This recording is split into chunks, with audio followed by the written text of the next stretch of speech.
മിഥുൻ വിജയകുമാർ രാഷ്ട്രീയ നിരീക്ഷൻ അദ്ദേഹം ഇപ്പം നമ്മളോടൊപ്പം ചേരുന്നുണ്ട്. ശ്രീ മിഥുൻ വിജയകുമാർ, നമുക്കറിയാം ഇപ്പോൾ ഡൽഹിയിൽ നടക്കുന്ന സംഭവവികാസങ്ങൾ, അതുപോലെ പാർലമെന്റിൽ വർഷകാല സമ്മേളനവുമായി നടക്കുന്ന പ്രതിഷേധങ്ങളും ഒക്കെ നമ്മൾ ഇപ്പോൾ ആക്കുന്ന ഒരു വിഷയമാണ്. ഇന്ത്യ മുഴുവൻ ചർച്ച ചെയ്യുന്ന ഒരു വിഷയമാണ്. ശരിക്കും ഈ ദില്ലിയിൽ നടക്കുന്ന ഒരു പ്രതിഷേധത്തിന്റെ ഒരു പശ്ചാത്തലത്തിൽ നോക്കുകയാണെങ്കിൽ യുവജനങ്ങളുടെ ആവശ്യങ്ങൾ അല്ലെങ്കിൽ യുവജനങ്ങളുടെ പ്രതിഷേധങ്ങൾ ഗവൺമെന്റ് കാണുന്നില്ല, അല്ലെങ്കിൽ അതിനെതിരെ കണ്ണടയ്ക്കുകയാണ് എന്ന് നമുക്ക് വിലയിരുത്താൻ സാധിക്കുമോ? നോക്കൂ, യുവജനങ്ങളുടെ പ്രശ്നങ്ങൾ ഗവൺമെന്റ് കാണുന്നില്ല എന്ന് നമ്മൾ പറയണമെങ്കിൽ ഗവൺമെന്റ് ഇതുമായി ബന്ധപ്പെട്ട ഒരു ചർച്ചയ്ക്ക് തയ്യാറല്ല എന്ന ഒരു നിലപാടല്ലല്ലോ ഗവൺമെന്റ് എടുത്തത്. ഇന്നലെ രാഹുൽ ഗാന്ധിയോട് ഇതുമായി ബന്ധപ്പെട്ട ഒരു ചർച്ച ചെയ്യാമെന്ന് പറഞ്ഞപ്പോൾ, അല്ലെങ്കിൽ രാഹുൽ ഗാന്ധി അങ്ങനെ ഒരു ആവശ്യം മുന്നോട്ട് വെച്ചപ്പോൾ ഗവൺമെന്റ് അത് അംഗീകരിക്കുകയാണ് ചെയ്തത്. പക്ഷെ പിന്നീട് രാഹുൽ ഗാന്ധി അദ്ദേഹം പറഞ്ഞ വാക്ക് തന്നെ മാറ്റിയിട്ട് പിന്നെ വേറെ ചില കണ്ടീഷൻസ് ആയി വരുന്നു. അപ്പോൾ ഇതിന് ചർച്ചയ്ക്ക് അവർ തയ്യാറല്ല. അവർക്ക് വേണ്ടത് പ്രതിഷേധമാണ്. കാരണം പ്രതിഷേധം എന്ന് പറഞ്ഞാൽ ഇത് പല വിഷയങ്ങളിലും ഇതിപ്പോ നീറ്റ് ഒരു വിഷയം മാത്രമാണ്. കാരണം നീറ്റ് കുട്ടികളെ സംബന്ധിക്കുന്ന, ഈ രാജ്യത്തെ ഒരുപാട് വിദ്യാർത്ഥികളെ സംബന്ധിക്കുന്ന ഒരു വിഷയമാണെങ്കിൽ പോലും ഇതിന്റെ മറവിൽ പലർക്കും അവരുടെ പൊളിറ്റിക്കൽ അജണ്ട നടപ്പിലാക്കാനുള്ള ഒരു അവസരം കൂടിയാണ് ഇപ്പൊ കിട്ടിക്കൊണ്ടിരിക്കുന്നത്. ഇപ്പൊ ഈ CJP എന്ന് പറയുന്ന ഈ ഒരു സംഘടന, അല്ലെങ്കിൽ ഈ ഒരു കൂട്ടായ്മ, ഇവർ ചെയ്തുകൊണ്ടിരിക്കുന്നത് എന്താണ്? ഇവർക്ക് പ്രത്യേകിച്ച് എന്താണ് നീറ്റ് പരീക്ഷയുമായി ബന്ധപ്പെട്ട് എന്തൊക്കെയാണ് ഇവരാണല്ലോ ഇപ്പോൾ കുട്ടികളെ ഈ റെപ്രസെന്റ് ചെയ്തുകൊണ്ട് വലിയ രീതിയിൽ പ്രൊട്ടസ്റ്റ് നടത്തുന്ന ആളുകൾ. അപ്പം നീറ്റ് പരീക്ഷ ഇനി നടത്തുമ്പോൾ, അല്ലെങ്കിൽ ഇങ്ങനെയുള്ള എന്തൊക്കെ ചേഞ്ചസ് ആണ് അതിൽ കൊണ്ടുവരേണ്ടത്, എന്തൊക്കെയാണ് ഇവരുടെ ഭാഗത്തുനിന്നുള്ള പ്രപ്പോസൽ, ഇതിനെക്കുറിച്ചൊന്നും പ്രത്യേകിച്ച് ഒരു ധാരണ ആർക്കില്ലല്ലോ. ഇവർ പറയുന്നത് എന്താ? ധർമ്മേന്ദ്ര പ്രധാൻ രാജിവെക്കണം. ഇതിനപ്പുറത്തേക്ക് എന്താ ആവശ്യമാണ് ഇവർ മുന്നോട്ട് വെക്കുന്നത്? അപ്പോൾ ഒരു സിസ്റ്റമിക് ആയിട്ടുള്ള ഒരു ചേഞ്ച് വരുത്തണമെങ്കിൽ എന്തൊക്കെയാണ് കൊണ്ടുവരേണ്ടത് എന്ന കാര്യം ഗവൺമെന്റുമായി ചർച്ച ചെയ്യാൻ ഇവർ തയ്യാറാണോ? എന്തൊക്കെയാണ് അവരുടെ ആവശ്യങ്ങൾ? അത് അവർ പുറത്ത് പറയുന്നുണ്ടോ? ഇവരുടെ പ്രധാന ആവശ്യം വിദ്യാഭ്യാസ മന്ത്രി രാജിവെക്കുക എന്നതിനപ്പുറത്തേക്ക് മറ്റൊന്നുമില്ല. പ്രത്യേകിച്ചുള്ള ഈ എന്താ പറയുക, സോനം വാങ്ചുക്കിന് സമരം ചെയ്യാൻ അനുവദിക്കുക, അല്ലെങ്കിൽ പ്രൈവറ്റ് ഹോസ്പിറ്റലിലേക്ക് മാറ്റുക, ഇങ്ങനെയുള്ള കാര്യങ്ങളല്ലാതെ ഈ വിദ്യാർത്ഥികളുമായി സംബന്ധിച്ച് എന്തൊക്കെ മാറ്റങ്ങളാണ് ഇവർ ആഗ്രഹിക്കുന്നത്? ശരിയാണ്, ഗവൺമെന്റിന്റെ ഭാഗത്തുണ്ടായ വീഴ്ച നമുക്ക് കാണാതിരിക്കാൻ പറ്റില്ല. കാരണം 2 തവണ അങ്ങനെ സംഭവിക്കുമ്പോൾ അത് തീർച്ചയായിട്ടും ഒരു ഫെയിലിയർ ഉണ്ട് അവിടെ എന്നത് നമ്മൾ അംഗീകരിച്ചുകൊണ്ട് തന്നെ ഈ പറഞ്ഞുകൊണ്ടിരിക്കണം. പക്ഷേ ഇതിന്റെ മറവിൽ ഒരു ജെൻസി പ്രൊട്ടസ്റ്റ് സ്റ്റൈൽ ഒരു പ്രൊട്ടസ്റ്റ് നടത്തുക, അല്ലെങ്കിൽ മറ്റു പല ആളുകൾ ഇതിൽ ഭാഗം ചേരുക. ഇപ്പം ബംഗ്ലാദേശിൽ നിന്നുള്ള ജമാഅത്തെ ഇസ്ലാമിയുടെ ഒക്കെ പിന്തുണ കിട്ടിയിട്ടുണ്ട് ഈ സമരത്തിന്. അപ്പൊ ഇതിന്റെ പിറകിൽ ആരൊക്കെയാണ്? ഇത് വേറെ രീതിയിലുള്ള ഒരു മൂവ്മെന്റ് ആയി മാറുന്നുണ്ടോ എന്നതാണ് നമ്മൾ നോക്കേണ്ടത്. കാരണം ജൻസി സ്റ്റൈലുള്ള ഒരു കലാപം ഈ രാജ്യത്ത് വേണമെന്ന് കോൺഗ്രസിന്റെ ഭാഗത്തു നിന്നുള്ള പല നേതാക്കളും പല സമയത്തായി പറഞ്ഞിട്ടുണ്ട്. ഇപ്പൊ ഉദാഹരണത്തിന് സൽമാൻ ഖുർഷിദ് അത് പറഞ്ഞിട്ടുണ്ട്, ഉദിത് രാജ് അത് പറഞ്ഞിട്ടുണ്ട്. കാരണം അദ്ദേഹം പറഞ്ഞത് നേപ്പാളിലും ശ്രീലങ്കയിലും ബംഗ്ലാദേശിലും ഒക്കെ നടക്കുന്നു, എന്തുകൊണ്ട് ഇന്ത്യയിലായിക്കൂടാ എന്നാണ്. അതായത് ഒരു ജൻസി പ്രൊട്ടസ്റ്റിന് വേണ്ടിയിട്ട് കൊതിക്കുന്ന പോലെയായിരുന്നു അവരൊക്കെ എന്ന് പറഞ്ഞത് സഞ്ജയ് റാവത്ത് പറഞ്ഞിട്ടുണ്ട്. പിന്നെ ഈ CJP ഉണ്ടാവുന്നതിന് ഒരു 3 ദിവസം മുമ്പ് അരവിന്ദ് കെജ്രിവാൾ പറഞ്ഞിട്ടുണ്ട്. അതായത് അരവിന്ദ് കെജ്രിവാൾ ഒരു മെയ് 13 ഈ കാര്യം പറയുന്നത്. CJP ഉണ്ടാകുന്നത് മെയ് 16 അവർ ചീഫ് ജസ്റ്റിസ് ഒരു കാര്യം പറഞ്ഞു എന്നതിന്റെ മറവിലാണ് ഈ സംഗതി മൊത്തം കുത്തിക്കയറ്റിയതെങ്കിൽ പോലും ഇത് കണ്ടുകൊണ്ടിരിക്കുന്ന ആളുകൾക്ക് മനസ്സിലാവും എത്രത്തോളം ഫേക്ക് ആയിട്ടുള്ള ഒരു ആർട്ടിഫിഷ്യൽ ആയിട്ടുള്ള ഒരു ഡിസ്റപ്ഷൻ ആണ്. അതായത് ഒരു ജെനുവിൻ സ്റ്റുഡന്റ് മൂവ്മെന്റ് അല്ല ഇത്. അപ്പോൾ ഗ്ലോബൽ ബോട്ട് ഇഞ്ചക്ഷൻ വഴി ഫോളോവേഴ്സിനെ ഉണ്ടാക്കുക, എന്നിട്ട് ആളുകളൊക്കെ തെറ്റിദ്ധരിപ്പിച്ച് വലിയ രീതിയിൽ ഞങ്ങൾക്ക് എന്താ പറയുക ഫോളോവേഴ്സ് ഉണ്ടാകുന്നു എന്ന രീതിയിലൊക്കെയുള്ള കാര്യങ്ങൾ പറയുക. അപ്പോൾ വലിയ രീതിയിൽ സ്റ്റുഡൻസിനെ വഞ്ചിച്ചുകൊണ്ടുള്ള ഒരു സമരമാണിത്. കാരണം ഡിജിറ്റൽ ഫ്രോഡ് എന്ന രീതിയിൽ നമുക്ക് വിശേഷിപ്പിക്കാൻ പറ്റുന്ന ഒരു കാര്യമാണ്. കാരണം ഈ രാജ്യത്തെ കുട്ടികളുമായി ബന്ധപ്പെട്ട, ഈ രാജ്യത്തെ വിദ്യാർത്ഥികളുമായി ബന്ധപ്പെട്ട, നീറ്റ് എക്സാം എഴുതിയ വിദ്യാർത്ഥികളുമായി ബന്ധപ്പെട്ട വിഷയമാണ് ഇവർക്ക് ഉയർത്തേണ്ടതെങ്കിൽ ഏറ്റവും ആദ്യം ഇവർ മുന്നോട്ട് വെക്കുന്ന പ്രപ്പോസലിൽ നീറ്റിൽ എന്തൊക്കെ ചേഞ്ചസ് ആണ് വരുത്തേണ്ടത്, അല്ലെങ്കിൽ എന്തൊക്കെ സിസ്റ്റമിക് ആയിട്ടുള്ള ചേഞ്ചസ് കൊണ്ടുവരണം, എവിടേക്കാണ് നമുക്ക് ഫെയിലിയേഴ്സ് സംഭവിച്ചത്, അത് വരാതിരിക്കാൻ വേണ്ടിയുള്ള കാര്യങ്ങളല്ലേ ഡിസ്കസ് ചെയ്യുക. അതൊന്നും അല്ല ഇവരുടെ ആവശ്യം. ഇതിന്റെ മറവിലൂടെ ഇപ്പം മറ്റു പല കാര്യങ്ങളും വരുന്നുണ്ട്. ഇപ്പം ആർട്ടിക്കിൾ 370 അബ്രോഗേഷൻ അത് റിവേഴ്സ് ചെയ്യണം, അല്ലെങ്കിൽ വഖഫ് ബോർഡിന്റെ ബില്ല് റദ്ദാക്കണം, അങ്ങനെയുള്ള കാര്യങ്ങൾ പറഞ്ഞുകൊണ്ട് ഒരു വേറെ അജണ്ട അതിലൂടെ നടപ്പിലാക്കുന്നുണ്ട്. അപ്പൊ ഇതുമായി ബന്ധപ്പെട്ട് ഇതിന്റെ ഫോളോവേഴ്സിനെ നമ്മളിപ്പോൾ നോക്കുകയാണെങ്കിൽ ഇതിന് 8.5 ലക്ഷം ഫോളോവേഴ്സ് വന്നത് ഒരു US കാൻസസ് മുനിസിപ്പാലിറ്റി എന്നാണ്. അവിടുത്തെ ജനസംഖ്യ തന്നെ 1.5 ലക്ഷമാണ്, 1.5 ലക്ഷത്തിനടുത്താണ്. അപ്പോൾ എത്ര വലിയ രീതിയിലുള്ള ഫേക്ക് ഫോളോവേഴ്സിനെ ഉണ്ടാക്കി. പിന്നെ ഈ പറഞ്ഞ പോലെ പാകിസ്ഥാൻ, ബംഗ്ലാദേശ് ഇങ്ങനെയുള്ള രാജ്യങ്ങളിൽ നിന്ന് വരുന്നു.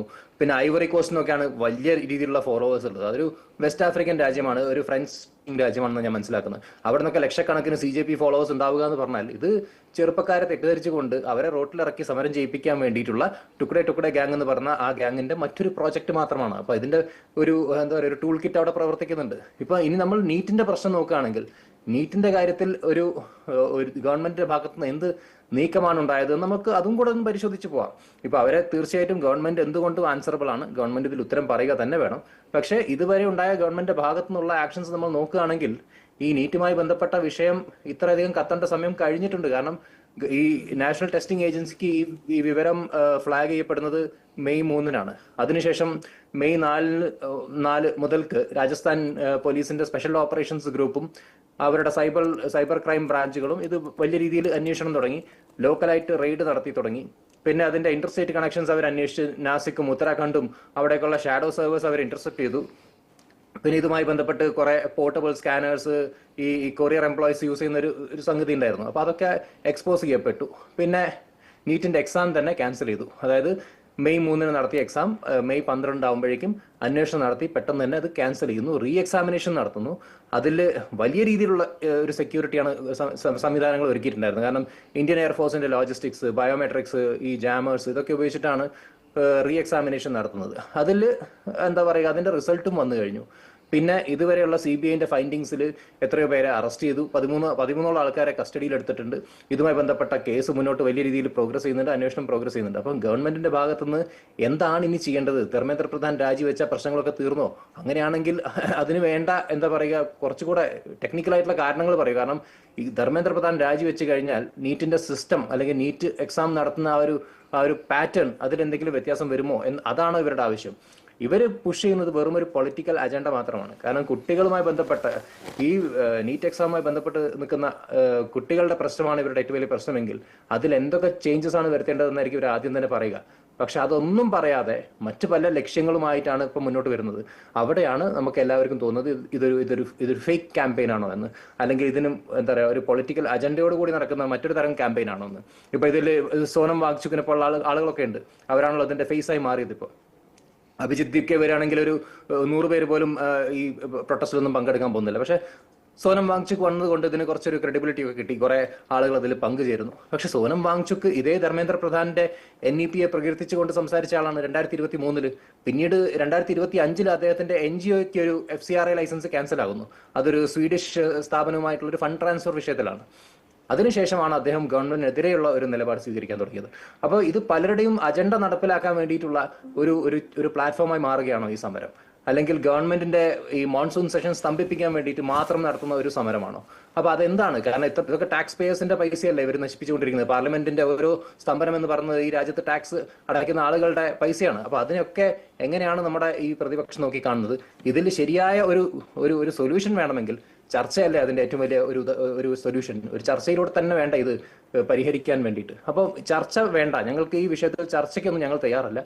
ഞങ്ങൾ സമരം ചെയ്തു കൊള്ളാം. സമരം ചെയ്ത് ഞങ്ങൾക്ക് വേണ്ടത് കുറെ ഈ പറഞ്ഞ പോലെ മീഡിയ കവറേജ് ആണ്. അതാണ് നമ്മുടെ പ്രതിപക്ഷം ഇവിടെ കാണിച്ചുകൊണ്ടിരിക്കുന്നത്. പിന്നെ ഈ പ്രതിപക്ഷം എന്ന് ഈ പറഞ്ഞ ഒരു കൂട്ടം നമ്മുടെ പാർട്ടികളുണ്ടല്ലോ, ഇവര് ഈ തരത്തിലുള്ള CJP പോലുള്ള അൺഓർഗനൈസ്ഡ് പ്രൊട്ടസ്റ്റിന് പ്രോത്സാഹനം കൊടുക്കുമ്പോൾ അവർ ഈ പറഞ്ഞ ബംഗ്ലാദേശ് അല്ലെങ്കിൽ ശ്രീലങ്ക മോഡൽ ഒരു ജൻസി പ്രൊട്ടസ്റ്റിനാണ് ഇവിടെ ഏറ്റവും കൂടുതൽ പുഷ് കൊടുത്തുകൊണ്ടിരിക്കുന്നത്. അപ്പോൾ അത് ചെയ്യാതിരിക്കുക എന്നാണ് എനിക്ക് ഈ സമയത്ത് പറയാനുള്ളത്.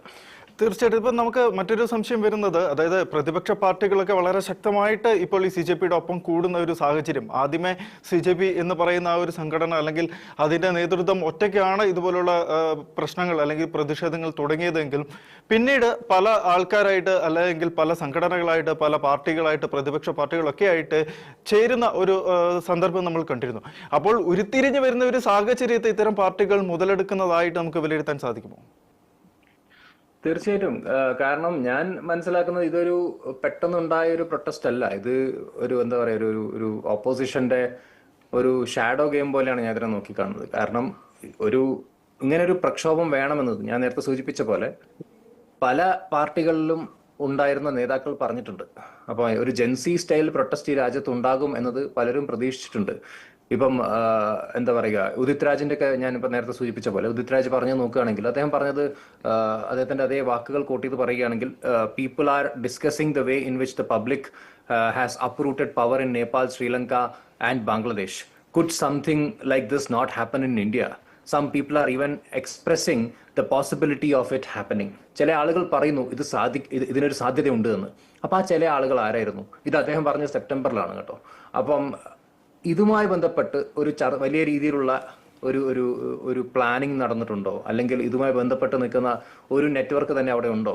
എന്നത് ശരിക്കും അന്വേഷിക്കപ്പെടേണ്ട കാര്യമാണ്. കാരണം ഈ പറഞ്ഞ പോലെ കുറച്ച് വാടകയ്ക്ക് കിട്ടുന്ന അരാജകവാദികളെ കൊണ്ടുവന്ന് ഇതുപോലുള്ള വലിയ രീതിയിലുള്ള പ്രശ്നം ഈ രാജ്യത്ത് ഉണ്ടാക്കുക എന്ന് പറഞ്ഞു കഴിഞ്ഞാൽ അതൊരു വലിയൊരു ഇഷ്യൂ തന്നെയാണ്. അപ്പൊ അതിന് ഈ പറഞ്ഞ ഒരു CJP പെട്ടെന്നുണ്ടായ ഒരു കൂട്ടായ്മയാണ് എന്ന രീതിയിൽ നമ്മൾ ചിന്തിക്കുന്നത് കൊണ്ടാണ് അതിന്റെ പ്രശ്നം. കാരണം ഇത് പെട്ടെന്നൊരു ദിവസം യുവാക്കളെല്ലാം ഉണർന്ന് ഈ വലിയ രീതിയിലുള്ള പ്രതിഷേധത്തിലേക്ക് വരികയല്ല.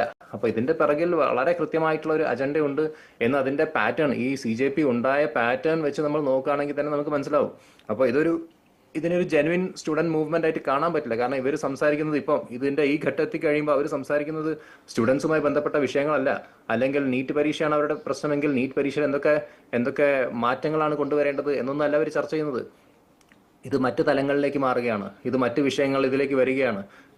ഈ പറയുന്ന എന്താ പറയാ ആർട്ടിക്കിൾ 370 ഇതൊക്കെയാണ് ഇപ്പം വന്നുകൊണ്ടിരിക്കുന്ന വിഷയങ്ങൾ. അപ്പോൾ ഇത് നീറ്റിന്റെ മറവിൽ ഒരു വലിയൊരു പൊളിറ്റിക്കൽ അജണ്ട കുത്തിക്കയറ്റാൻ മറ്റു പാർട്ടികൾ നോക്കുന്ന ഒരു തരത്തിലുള്ള ഒരു പരിപാടിയായി പോയി. കാരണം ഇത് എല്ലാ കാലത്തും അവർ ചെയ്യുന്നതാണ്. ഇത് വലിയ ആദ്യമായിട്ടല്ല. പല വിഷയങ്ങളും കൊണ്ടുവന്ന് അതിലൂടെ എന്താ പറയുക ഗവൺമെന്റിനെ അട്ടിമറിക്കാനുള്ള ഒരു ശ്രമം അവർ നടത്താറുണ്ട്. പക്ഷെ ഇപ്പൊ അവര് കൂട്ടുപിടിച്ചത് ഈ CJP എന്ന് പറയുന്ന ഒരു ജെൻസി സ്റ്റൈൽ പ്രൊട്ടസ്റ്റിന് വേണ്ടിയിട്ട് രൂപപ്പെടുത്തിയെടുത്ത ഒരു സംഘടനയുമായിട്ടാണ്. അപ്പൊ ഇത് വലിയ രീതിയിലുള്ള എന്താ പറയുക പ്രശ്നങ്ങളാണ് ഈ രാജ്യത്ത് ഉണ്ടാക്കാൻ പോകുന്നത്. കാരണം ഇതിന്റെ ഭവിഷ്യത്ത് അറിയാതെ ഇതിന്റെ ഭാഗമാവുന്ന ഒരുപാട് ആളുകളുണ്ട്. അപ്പൊ അവരെന്തോ വലിയ റെവല്യൂഷന്റെ ഭാഗമാവുന്നു. താങ്കൾ പറഞ്ഞതുപോലെ തന്നെ, അതായത് ഇപ്പോൾ താങ്കൾ പറഞ്ഞു നിർത്തിയ കാര്യം, അതായത് യാഥാർത്ഥ്യം അറിയത്തില്ലാതെ അല്ലെങ്കിൽ എന്താണ് സംഭവിക്കുന്നതെന്ന് അറിയത്തില്ലാതെ ഇപ്പൊ നീറ്റ് പോലുള്ള ചില പ്രശ്നങ്ങളുടെ പേരിൽ മാത്രം ഇതുപോലൊരു സംഘടനയിൽ പങ്കുചേരുകയും പ്രതിഷേധത്തിനായിട്ട് മുന്നോട്ട് വരികയും ചെയ്യുന്ന യുവജനങ്ങൾ അടക്കമുള്ളവർ, അവർക്കും പ്രതിഷേധിക്കാനുള്ള ഒരു അവകാശം അല്ലെങ്കിൽ അവരുടെ ഒരു പ്രതിഷേധം അറിയിക്കാനുള്ള ഒരു അവകാശം നമ്മുടെ രാജ്യത്തുണ്ട്. ഒരു അഭിപ്രായ സ്വാതന്ത്ര്യം അല്ലെങ്കിൽ പ്രതിഷേധിക്കാനുള്ള ഒരു അവകാശം നമ്മുടെ രാജ്യത്തുണ്ട്. അപ്പോൾ അങ്ങനെ പ്രതിഷേധിക്കുന്നവരെ നമ്മുടെ ഭരണകൂടം കൈകാര്യം ചെയ്യുന്ന രീതി അതൊന്ന് മാറ്റണം, അല്ലെങ്കിൽ അത് ശരിയായില്ല എന്ന് തോന്നുന്നുണ്ടോ? അല്ല, അവിടെ പോലീസിന്റെ നേരെ കയ്യേറ്റം ഉണ്ടായി കഴിഞ്ഞാൽ പിന്നെ പോലീസ് എങ്ങനെയാണ് പ്രതിഷേധിക്കേണ്ടത്? അല്ലെ, പോലീസ് എങ്ങനെയാണ് പ്രതികരിക്കേണ്ടത്? കാരണം ഞാൻ മനസ്സിലാക്കുന്നത് 118ഓളം പോലീസ് ഉദ്യോഗസ്ഥർക്ക് പരിക്ക് പറ്റിയിട്ടുണ്ടെന്നാണ്. അതിൽ ഈ പറഞ്ഞ പോലെ ടോപ്പ് റാങ്കിങ് ആയിട്ടുള്ള ഒഫീഷ്യൽസ് ഉണ്ട്. എന്താ പറയുക, ഈ അസിസ്റ്റന്റ് കമാൻഡന്റ് അല്ലെങ്കിൽ അസിസ്റ്റന്റ് കമ്മീഷണർ അങ്ങനെയുള്ള റാങ്കിൽപ്പെട്ട ആളുകൾ പോലും ആക്രമിക്കപ്പെടുന്നു. അപ്പൊ പോലീസിന്റെ ഭാഗത്തു നിന്നുണ്ടായ പ്രതികരണത്തെ മാത്രം നോക്കുകയാണോ അതോ നമ്മൾ അവിടെ ഈ ഒരു സമരം അക്രമാസക്തമായോ എന്നും കൂടെ പരിശോധിക്കണം. കാരണം ഇവർക്ക് തുടക്കത്തിൽ ഞാൻ മനസ്സിലാക്കുന്നത് ഇതുമായി ബന്ധപ്പെട്ട് പോലീസ് ഒരിക്കലും ഒരു വയലൻസ് കാണിച്ചിട്ടില്ല, അല്ലെങ്കിൽ പോലീസിന്റെ ഭാഗത്ത് നിന്ന് അങ്ങനെ ഒരു വയലന്റ് സമീപനം ഉണ്ടായിട്ടില്ല. ഈ പ്രൊട്ടസ്റ്റ് വയലന്റ് ആവുന്ന സമയത്ത് പോലീസ് അത് തടഞ്ഞാലേ പറ്റുക. തടയുക എന്നുള്ള അവരുടെ ജോലിയല്ലേ. പിന്നെ പാർലമെന്റ് സെഷനിൽ ഇരിക്കുന്ന സമയത്ത് ഇവർക്ക് എങ്ങനെ മാർച്ച് ചെയ്യാനുള്ള പെർമിഷൻ കിട്ടുക? അപ്പം മാർച്ച് ചെയ്യാനുള്ള പെർമിഷൻ ഇവർക്ക് എന്തായാലും ഇല്ല. പ്രൊട്ടസ്റ്റ് ചെയ്യാം, ജന്തർ മന്ദറിൽ അവർക്ക് പ്രൊട്ടസ്റ്റ് ചെയ്യാനുള്ള എല്ലാ അവകാശമുണ്ട്. ജന്തർ മന്ദർ പ്രൊട്ടസ്റ്റിന്റെ ഒരു സൈറ്റ് കൂടിയാണ്. പക്ഷേ പാർലമെന്റ് സെഷനിലുള്ള സമയത്ത് മാർച്ച് ചെയ്യണം എന്നൊരു ആവശ്യമായി വന്നു കഴിഞ്ഞാൽ അതിനൊരിക്കലും ഒരു എന്താ പറയുക അപ്രൂവൽ കിട്ടില്ല. അപ്പൊ അങ്ങനെ ഒരു ഇല്ലീഗൽ ആയിട്ടുള്ള ഒരു മാർച്ച് നടത്താൻ നോക്കുമ്പം അതിനെ തടയുക എന്നത് പോലീസിന്റെ ഒരു ഉദ്ദേശം തന്നെയാണത്. അത് പോലീസ് തടയുക തന്നെ ചെയ്യും. അത് നമ്മൾ കേരളത്തിലൊക്കെ കണ്ടിട്ടില്ലേ, പോലീസുകാരിൽ അത്തിച്ചാർജ് നടത്തിയിട്ട് ഈ രാഷ്ട്രീയ പാർട്ടിക്കാരെയും അല്ലെങ്കിൽ സമരം ചെയ്യുന്ന പിള്ളേരെയൊക്കെ അടിച്ചു ഓടിക്കുന്നത്. സമാനമായ രീതിയിലല്ല എന്ന് ഞാൻ പറയുള്ളൂ. കാരണം ഇവിടെ സമരം അക്രമാസക്തമായതിനു ശേഷമാണ് ഇവർ പ്രതികരിക്കാൻ തുടങ്ങിയത്. കാരണം പോലീസുകാർക്ക് നേരെ വലിയ രീതിയിലുള്ള ആക്രമണം നടത്തുന്നു, പബ്ലിക് പ്രോപ്പർട്ടി നശിപ്പിക്കുന്നു, 20ഓളം വാഹനങ്ങൾ നശിപ്പിച്ചിട്ടുണ്ട്. അപ്പൊ ഇതൊക്കെ നമ്മൾ കണക്കിലെടുത്തു കഴിഞ്ഞാൽ പോലീസ് തീർച്ചയായിട്ടും അവിടെ ഒരു രക്ഷാവലയം ഒരുക്കുക തന്നെയാണ് ചെയ്യുന്നത്. കാരണം പാർലമെന്റിന്റെ മോൺസൂൺ സെഷൻ നടന്നുകൊണ്ടിരിക്കുന്ന സമയമാണ്. അപ്പൊ ആ സമയത്ത് ഇത്ര വലിയൊരു പ്രൊട്ടസ്റ്റ് നമ്മുടെ രാജ്യ തലസ്ഥാനത്ത് നടക്കുക എന്ന് പറഞ്ഞാൽ അതൊരിക്കലും അംഗീകരിച്ചു കൊടുക്കാൻ പറ്റുന്ന കാര്യമല്ല. പിന്നെ സമരം ചെയ്യാനുള്ള അവകാശം എല്ലാവർക്കും ഉണ്ട്, പ്രൊട്ടസ്റ്റിനുള്ള അവകാശം എല്ലാവർക്കും ഉണ്ട്. പിന്നെ പക്ഷെ പ്രൊട്ടസ്റ്റ് ചെയ്ത് കഴിഞ്ഞാൽ അതൊരു സൊല്യൂഷനിലേക്ക് എത്തിക്കുക എന്നുള്ളത് കൂടെ ഒരു ആവശ്യമാണ്. കാരണം പ്രൊട്ടസ്റ്റ് ചെയ്യുക മാത്രമല്ല, ഇതിനുള്ള പരിഹാരം കാണുക, ഇതിന് ചർച്ചകൾ നടത്തുക. ഗവൺമെന്റ് അതിന് തയ്യാറാണെങ്കിൽ ഏറ്റവും ചുരുങ്ങിയത് അവരുമായി അത് ചർച്ച ചെയ്ത് അതിനുള്ള സൊല്യൂഷൻ കണ്ടെത്താനുള്ള ഒരു ശ്രമം നടത്തുക. എന്നിട്ട് അത് പരാജയപ്പെടുകയാണെങ്കിൽ വീണ്ടും പ്രൊട്ടസ്റ്റിലേക്ക് പോകാം. പക്ഷെ ഇവിടെ ഒരു ഫസ്റ്റ് ലെവൽ ഡിസ്കഷൻ പോലും അവർ തയ്യാറല്ല എന്നുള്ളതാണ് നമ്മൾ മനസ്സിലാക്കേണ്ട ഒരു കാര്യം. ഇന്ത്യയിൽ ഒരു അരാഷ്ട്രീയ അവസ്ഥ നിലനിൽക്കുന്നുവെന്ന് മറ്റു രാജ്യങ്ങൾക്ക് തോന്നിപ്പിക്കുന്ന തരത്തിലല്ല ഇപ്പോഴത്തെ ഈ ഒരു പോക്കെന്ന് നമുക്ക് പറയാൻ സാധിക്കത്തില്ലേ? അത് ശരിക്കും ലോകരാജ്യങ്ങൾ നോക്കി കാണുമ്പോൾ ഇന്ത്യ എപ്പോഴും ഒരു സംഘർഷ ഭൂമിയായി, അല്ലെങ്കിൽ ഇന്ത്യയിൽ ഇതുപോലെ തുടർച്ചയായിട്ടുള്ള സംഘർഷങ്ങൾ ഉണ്ടാവുന്നത് ഇന്ത്യയുടെ ഒരു ശോഭ കെടുത്തുന്നില്ല? ശരിക്കും വലിയ രീതിയിൽ തന്നെ അത് ഇന്ത്യയുടെ ശോഭ കെടുത്തുന്നുണ്ട്. കാരണം നമ്മൾ നോക്കുകയാണെങ്കിൽ BBC പോലുള്ള പ്ലാറ്റ്ഫോംസ് ഇതിനെ കവർ ചെയ്യുന്ന രീതി വേറെയാണ്. ഈ രാജ്യത്ത് എന്തോ വലിയ ഒരു ഡിക്റ്റേറ്റർഷിപ്പ് മോഡലുള്ള ഭരണമാണ് എന്ന് വരുത്തി തീർക്കാൻ പ്രതിപക്ഷം പല സമയത്തായി ശ്രമിച്ചിട്ടുണ്ട്. ഇപ്പൊ രാഹുൽ ഗാന്ധി ലണ്ടനിലും US ഒക്കെ പോയി നടത്തുന്ന പ്രസംഗം എടുത്ത് നോക്കിയാൽ മതിയല്ലോ. അതിലൊക്കെ തന്നെ കാണാം ഇവിടെ എന്തോ വലിയ രീതിയിലുള്ള എന്താ പറയാ വലിയ പ്രശ്നങ്ങൾ നടക്കുന്നു, ഈ രാജ്യം വലിയ പ്രതിസന്ധിയിലാണ് എന്ന രീതിയിലുള്ള കാര്യങ്ങളൊക്കെ പ്രതിപക്ഷം പല സമയത്തായി വരുത്തി തീർക്കാൻ നോക്കിയിട്ടുണ്ട്. അതിന്റെ ഒരു എക്സ്റ്റൻഷൻ ആയിട്ട് മാത്രം നമുക്ക് ഇതിനെ കണ്ടാൽ മതി. പക്ഷെ ഇവിടെ നടക്കുന്ന യാഥാർത്ഥ്യം എന്താണെന്നുള്ളത് ഈ വിഷയവുമായി ബന്ധപ്പെട്ടുള്ള കാര്യങ്ങൾ നിരീക്ഷിക്കുന്ന ചിലർക്ക് മാത്രമേ ഒരു പക്ഷെ മനസ്സിലാവുകയുള്ളൂ. ഈ ഇതിന്റെ ഭാഗമായി നിൽക്കുന്ന എത്രയോ ലക്ഷക്കണക്കിന് ആളുകൾ ഉണ്ടെന്നല്ലേ ഞാൻ മനസ്സിലാക്കുന്നത്. ഇപ്പോൾ അവർക്ക് പോലും ഇതിന്റെ യാഥാർത്ഥ്യം മനസ്സിലാവുന്നുണ്ടോ എന്ന് അറിയില്ല. കാരണം ഇപ്പോൾ നാഷണൽ കോൺഫറൻസിന്റെ ഈ MP ഉണ്ട്, അദ്ദേഹം അവിടെ വന്ന് സംസാരിക്കുന്നതൊക്കെ അദ്ദേഹത്തിന്റെ അജണ്ടയാണ്. അപ്പൊ ഈ വേദിയെ ഇതിനെ ഒരു കളമാക്കിയിട്ട് അവിടെ വന്നിട്ട് അവരുടെ രാഷ്ട്രീയ അജണ്ട പുഷ് ചെയ്യാൻ വേണ്ടിയിട്ട് പല ആൾക്കാരും നോക്കിക്കൊണ്ടിരിക്കുകയാണ്. അതിന് വേണ്ട മൈലേജ് എന്താ പറയാ കിട്ടുന്നുണ്ട്. അപ്പൊ അവർക്കൊക്കെ വേണ്ട മൈലേജ് കിട്ടിക്കൊണ്ടിരിക്കുന്നുണ്ട്. അല്ലെങ്കിൽ ഈ ആഗാ സയ്യിദ് റഹുല്ല മെഹദി ആരാന്ന് പോലും ആർക്കും അറിയില്ല. ഇപ്പൊ പെട്ടെന്ന് അദ്ദേഹം കവറേജിലുണ്ട്, കാരണം അദ്ദേഹം സംസാരിക്കുന്ന വിഷയങ്ങൾ മറ്റു പലതുമാണ്. അപ്പോൾ ഇങ്ങനെയുള്ള ആളുകൾ അവരുടെ പൊളിറ്റിക്കൽ അജണ്ട പുഷ് ചെയ്യാൻ വേണ്ടിയിട്ടുള്ള ഒരു വേദിയായി മാറിക്കഴിഞ്ഞു ഈ ഒരു പ്രൊട്ടസ്റ്റ്. അപ്പൊ അത് എന്തുകൊണ്ടും അതിനൊരു ഇന്റർനാഷണൽ മീഡിയ കവറേജ് കിട്ടുന്നുണ്ട്. മാത്രമല്ല, ഇന്ത്യയെ കരിവാരിത്തേക്കാൻ നോക്കുന്ന രാജ്യങ്ങൾക്ക് ഇതൊരു വലിയ അവസരമാണ്. പിന്നെ പല എന്താ പറയാ വിദേശ ശക്തികൾക്കും ഇതിന്റെ ഭാഗമാവാൻ ഒരു അവസരം കൂടെ കൊടുക്കുകയാണ്. ഇപ്പം ജമാഅത്തെ ഇസ്ലാമി ഒരു പിന്തുണ പ്രഖ്യാപിച്ചു ബംഗ്ലാദേശിലെ. അപ്പൊ അതിനെ തള്ളിപ്പറയുക എന്നൊരു മോറൽ ഒബ്ലിഗേഷൻ ഇതിന്റെ ഭാഗമായി നിൽക്കുന്ന ആളുകൾക്ക്, അല്ലെങ്കിൽ ഏറ്റവും ചുരുങ്ങിയത് ഇവിടുത്തെ പ്രതിപക്ഷ പാർട്ടികൾക്കുണ്ട്. നിങ്ങളുടെ സപ്പോർട്ട് ഞങ്ങൾക്ക് വേണ്ട എന്ന് പറഞ്ഞു. കാരണം അതൊരു റാഡിക്കൽ ഓർഗനൈസേഷൻ ആണ്. അവർ ബംഗ്ലാദേശിൽ കാട്ടിക്കൂട്ടിയ പ്രശ്നങ്ങൾ എന്തൊക്കെയാണെന്ന് നമുക്ക് എല്ലാവർക്കും അറിയാം.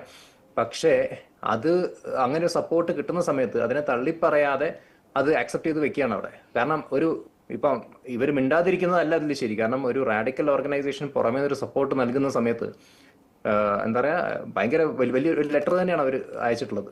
അപ്പൊ അങ്ങനെയുള്ള ഒരു സപ്പോർട്ട് അവർ നൽകുമ്പോൾ അത് തള്ളിപ്പറയേണ്ടത് പൂർണ്ണ ഉത്തരവാദിത്തമാണ് ഈ സമരവുമായി ബന്ധപ്പെട്ട് നിൽക്കുന്ന ആളുകളുടെ.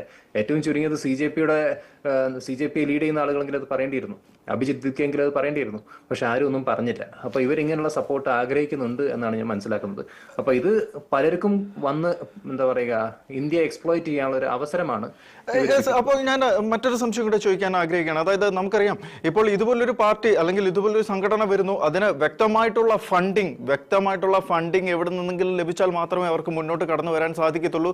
അല്ലെങ്കിൽ അതുമായിട്ട് ബന്ധപ്പെട്ടവരുമായിട്ട് ഒരു കണക്ഷൻ ഉണ്ടാക്കിയെടുക്കാൻ സാധിച്ചെങ്കിൽ മാത്രമേ ഇതുപോലെ വലിയൊരു പ്രതിഷേധം അതും രാജ്യത്തിന്റെ തലസ്ഥാനത്ത് സംഘടിപ്പിക്കാൻ സാധിക്കത്തുള്ളൂ എന്നൊക്കെ ഏത് കൊച്ചു കുഞ്ഞിനും മനസ്സിലാക്കാൻ സാധിക്കുന്ന കേസാണ്.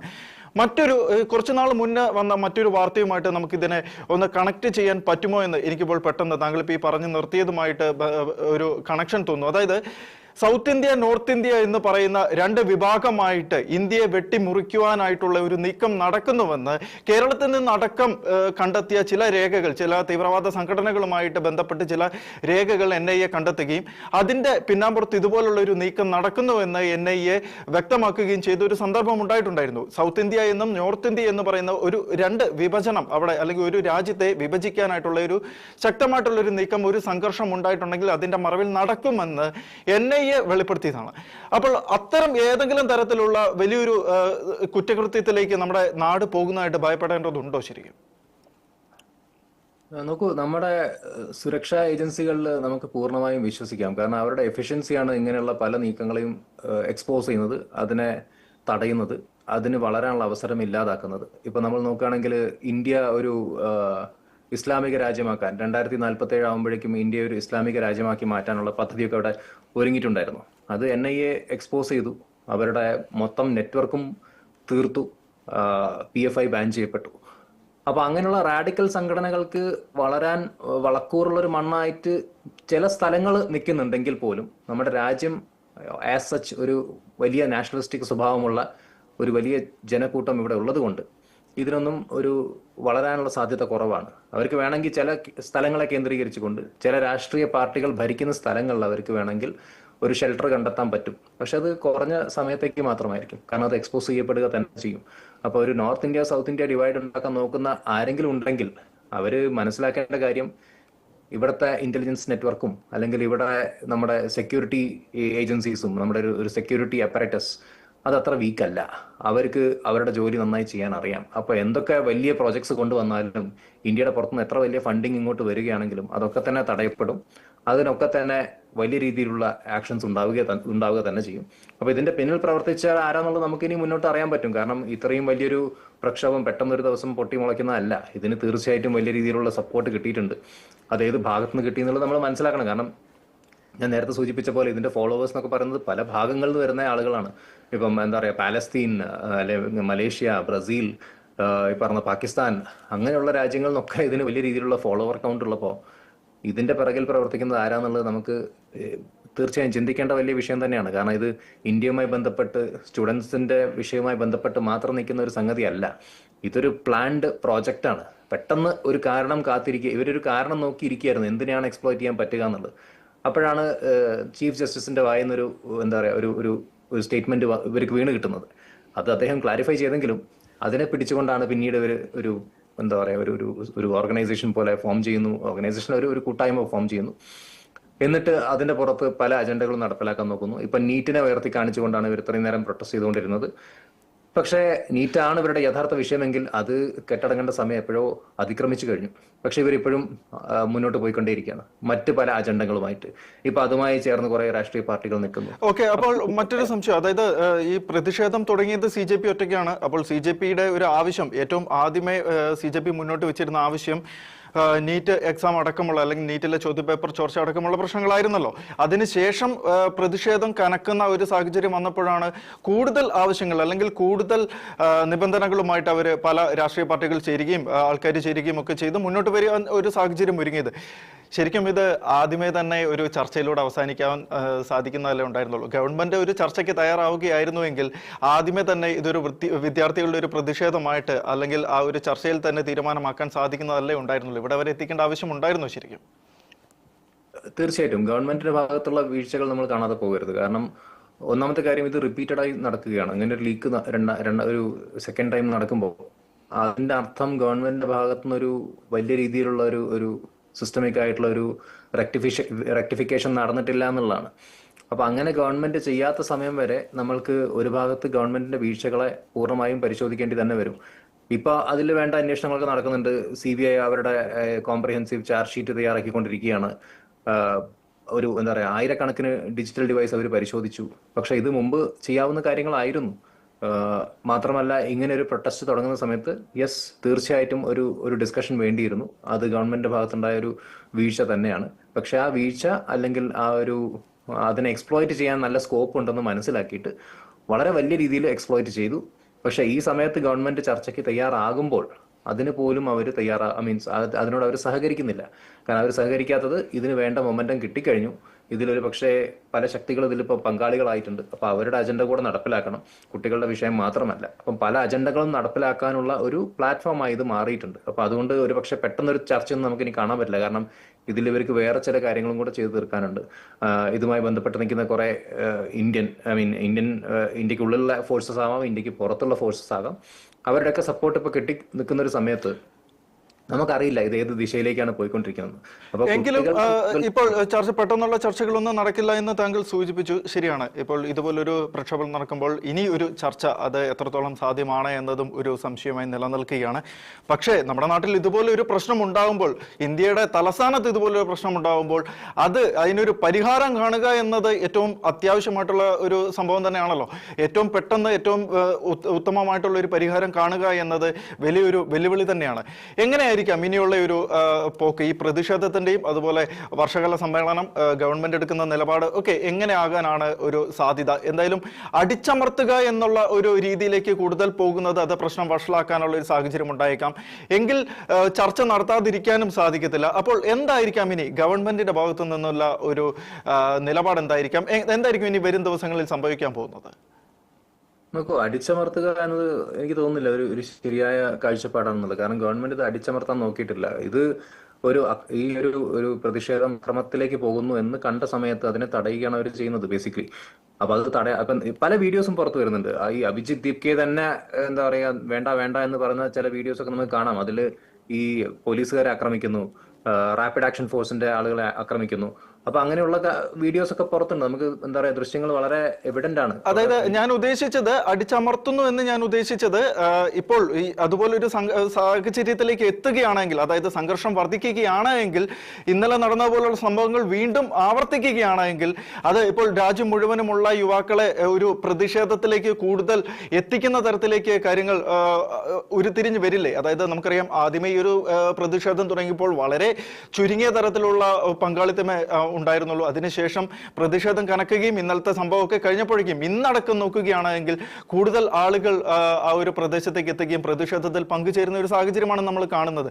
അപ്പോൾ വീണ്ടും ഒരു ആക്രമാസക്തമായിട്ട് പോവുകയാണെങ്കിൽ ഉറപ്പായിട്ടും പോലീസിന് തിരിച്ച് പ്രതിരോധിക്കാതിരിക്കാൻ സാധിക്കത്തില്ല. അതിനനുസരിച്ച് വീണ്ടും യുവജനങ്ങൾ പ്രക്ഷുബ്ധമാകാനുള്ള ഒരു സാധ്യതയുണ്ട്. ഇത് അങ്ങോട്ടും ഇങ്ങോട്ടും ഒരു ആക്രമണമായിട്ട് അല്ലെങ്കിൽ ഒരു അതുപോലുള്ള ഒരു സംഘർഷഭരിതമായിട്ട് മുന്നോട്ട് പോവുകയാണെങ്കിൽ എന്നാണ് ഞാൻ ഉദ്ദേശിച്ചത്. ശരിക്കും അതാണ്, ഇതിനെ സംഘർഷഭൂമി ആക്കാതിരിക്കുക എന്നത് ഇവിടെ പ്രതിപക്ഷത്തിന്റെ വലിയൊരു ഉത്തരവാദിത്വം കൂടിയാണ്. ഈ ഒരു സമയത്ത് ഗവൺമെന്റ് ചർച്ചയ്ക്ക് തയ്യാറാണ് എന്ന് ഗവൺമെന്റ് രാഹുൽ ഗാന്ധിയെ അറിയിക്കുമ്പോൾ അത് വേണ്ട എന്ന് പറയുന്നതാണ് അവിടുത്തെ ഏറ്റവും വലിയ പ്രശ്നം. ഒരു ചർച്ചയ്ക്ക് സർക്കാർ തയ്യാറാണെങ്കിൽ സർക്കാരിന്റെ ഭാഗത്തു നിന്നുള്ള ഫസ്റ്റ് സ്റ്റെപ്പ് അവരെടുത്തു കഴിഞ്ഞു. മാത്രമല്ല JP നദ്ദ ഇതുമായി ബന്ധപ്പെട്ടുള്ള പ്രൊട്ടസ്റ്റേഴ്സിനെ കണ്ടിട്ടുണ്ട്. അപ്പൊ അതിന്റെ ഒരു ഇനീഷ്യൽ സ്റ്റേജിലേക്ക് എത്തി നിൽക്കുന്ന ഒരു സംഗതിയാണ്. അതിന് പ്രതിപക്ഷത്തിന്റെ ഒരു ലെവലിലുള്ള ഡിസ്കഷൻ വേണം. ആ ഡിസ്കഷന് രാഹുൽ ഗാന്ധി തയ്യാറാകണം, അല്ലെങ്കിൽ നമ്മുടെ പ്രതിപക്ഷ പാർട്ടികൾ തയ്യാറാകണം. അത് ഏതുവരെ നടക്കുന്നില്ല അതുവരെ ഈ പ്രക്ഷോഭം പോയിക്കൊണ്ടേയിരിക്കും. അപ്പം ചർച്ചയ്ക്ക് ഗവൺമെന്റ് തയ്യാറാണ്. ഇവിടെ ചർച്ചയ്ക്ക് ആരാണ് തയ്യാറാകാത്തത്? ഈ പ്രക്ഷോഭം മുന്നോട്ട് പോയിക്കൊണ്ടിരിക്കണം എന്നത് ആരുടെ ആവശ്യമാണ് എന്ന് നമുക്ക് ഇനി വരും ദിവസങ്ങളിൽ കാണാൻ കഴിയും. വളരെ നന്ദി ശ്രീ മിഥുൻ വിജയകുമാർ. അദ്ദേഹമാണ് ഇപ്പോൾ നമ്മളോടൊപ്പം ചേർന്ന് രാഷ്ട്രീയ നിരീക്ഷകനാണ്.